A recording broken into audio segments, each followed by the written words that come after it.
Indiana. I got you up in there as well. Hey, 309, if you got any kind of a copy. Motormouth Maul, look up around Indiana. One time, I got down break.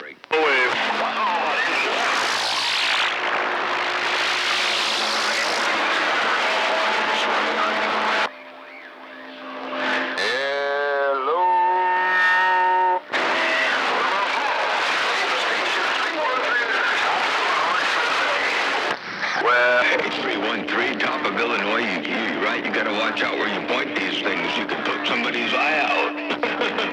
You can put somebody's eye out with one of these things. Out to you one more time, 313 around the top side of Illinois. Motormouth Maul waving, and the whole 512 around the Bighorn. Your West Coast beast. Got down. I hear you. Hey, 3000, Jelly Belly. Of course I got a copy on your Bobcat. I always do. Waving the hand of that Bobcat. 542, set it off the key. In Arizona, standing by.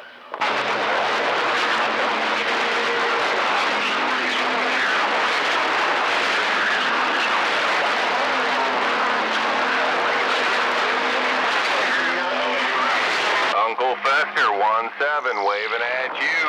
Hey, Desert Dwellers.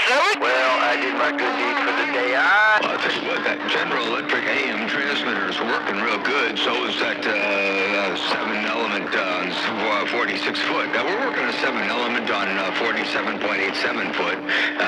Broadbanded too, but it's tuned for channel 6.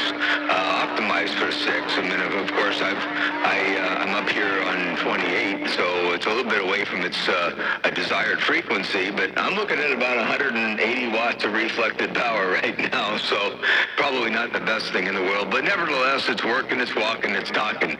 You got that LFA working and pointing the right direction. You're looking down here on the central coast of California, and you're coming up in here like in fine fashion, ain't no doubt about that, like gangbusters, ain't no doubt about that. Man, I like that thing. Is that a home brew, or is that a store-bought, purchased antenna?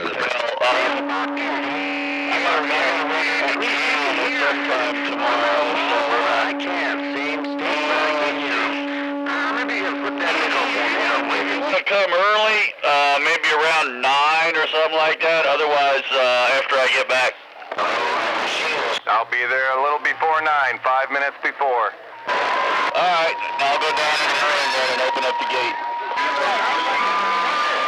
I'll shoot you a call or a text beforehand.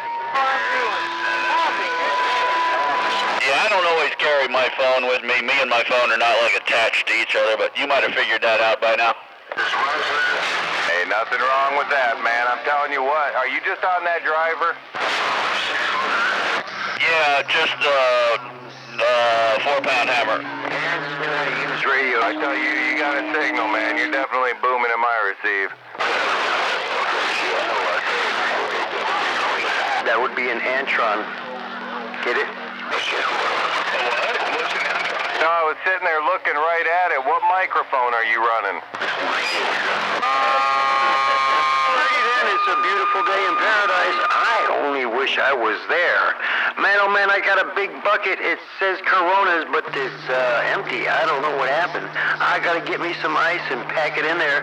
Go grab me a 12-pack and get to humming on that puppy. No doubt about it. Out here in sunny Southern Cal, we're waving the hand of the band of DX Land, 542 SoCal. Sure, that's exactly how I did my 84-footer. It was actually, I didn't use the quarter wavelength longer coax. I actually staggered the elements 90 degrees, but the same result.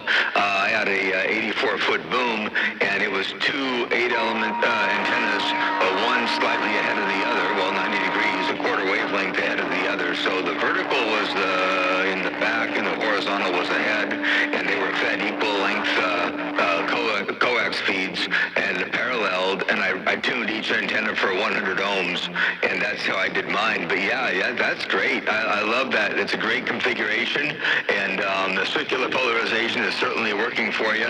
Fortunately, there aren't enough people out here right now running circular polarization to really worry about left hand or right hand. If you had cross circular polarization, of course, that would be really bad. That'd be worse than cross polarization for vertical or horizontal. But you've got so few people out there running circular polarization that in your case, the circular polarization actually eliminates promotes a lot of fading and gets you into more radios. You know, people say, well, why would you want to feed both elements at the same time?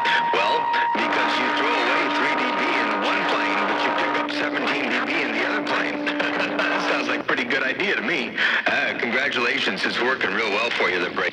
I don't know about this thing, man. It just isn't putting out what it should be. I don't know what I'm doing here. Something wrong, man.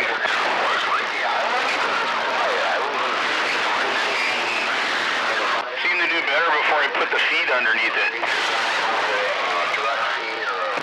No. That'd be impossible. Boy, it got warmer. Yeah, operating temperature is operating temperature. Once it's at that temperature, it's gonna run normal. Being hotter ain't gonna hurt it that much.